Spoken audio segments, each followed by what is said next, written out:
Seberapa besar perbedaan antara kedua kakak beradik? Dua saudara bangun di jam yang sama. Mereka berdua menggeliat. Setelah itu, kakak dengan santai berendam di bak mandi. Sedangkan adiknya mandi di kamar mandi yang kecil. Saat sarapan, kakak memakan roti panggang. Adik makan tahu dan nasi buatannya. Saat makan, kakak tidak lupa melihat berita. Sedangkan adik menggulung poninya. Baru melihat sepatu kedua orang ini. Kakak yang selalu memakai sepatu hak tinggi. Adik yang selalu pakai sepatu olahraga. Hanya punya satu sepatu hak tinggi yang rusak. Tidak ada cara.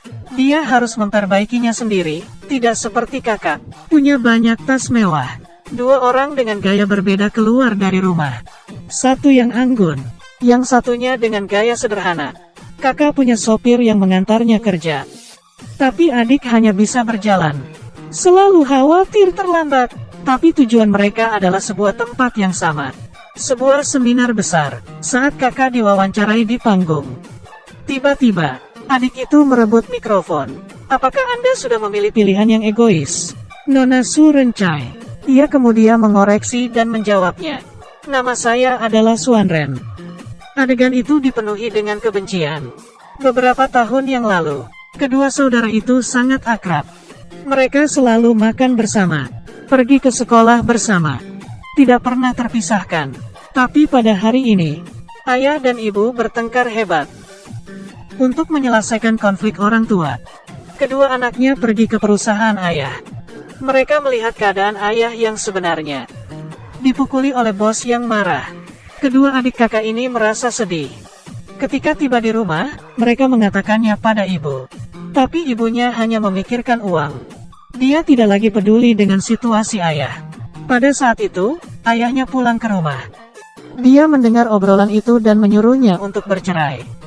Ibunya yang lelah setuju. Hanya masalahnya kedua putrinya akan tinggal dengan siapa. Dan ini juga awal kehidupan mereka yang berbeda. Bas akan segera berangkat. Pria ini bergegas ke depan. Kemudian, sebuah mobil menabraknya. Pemiliknya segera turun dari mobil dan meminta maaf. Dia terus meminta maaf. Lalu dia dengan cepat pergi.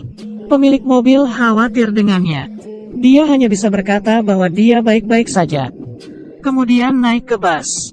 Tujuannya adalah untuk ikut konferensi investasi penting. Setelah berbicara di depan semua orang, ia berhasil mendapat investasi itu. Tapi darah mengalir dari hidungnya. Dia masih tidak peduli. Dengan gembira menghubungi anaknya. Dia akan mengajak kembali istri dan anaknya yang satu lagi. Tapi tidak lama, mereka berdua cerai. Adik ikut dengan ayahnya.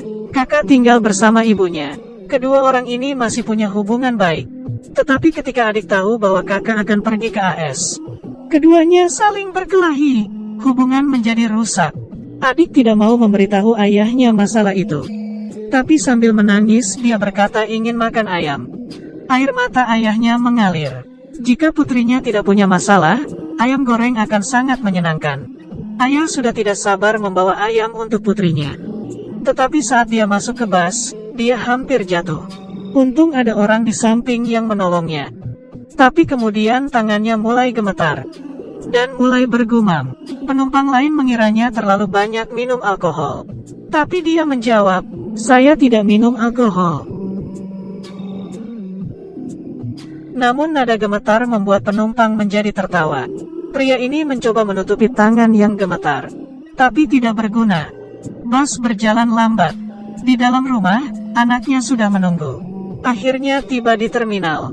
Penumpang sudah pulang. Tapi ayah masih tertidur. Kemudian, ayam goreng di tangannya jatuh.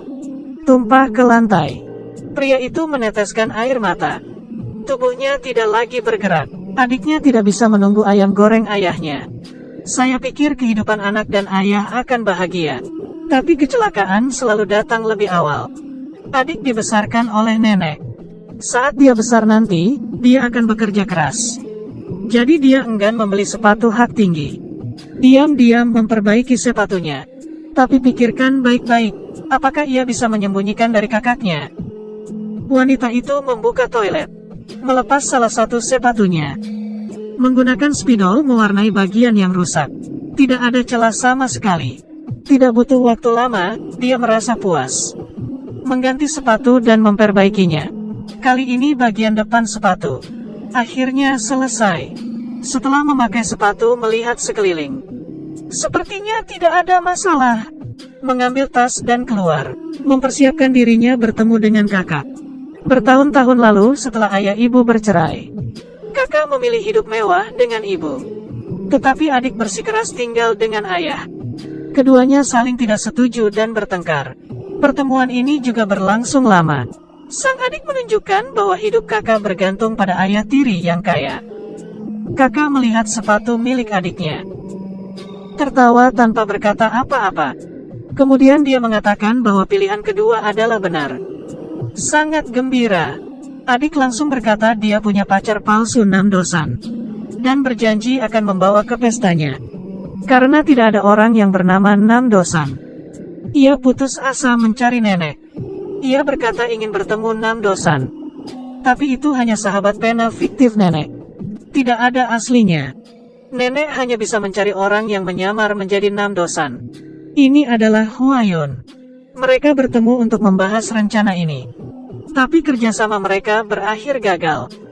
Malam hari, adik datang sendirian ke pesta. Melihat orang asing di sekitarnya. Dia diam-diam melihat kakaknya. Seluruh orang tidak seperti dirinya. Tiba-tiba, lampu redup. Namdosan muncul di depannya. Ini pertama kali keduanya bertemu. Di pesta ini, sepertinya adik perempuan lebih baik.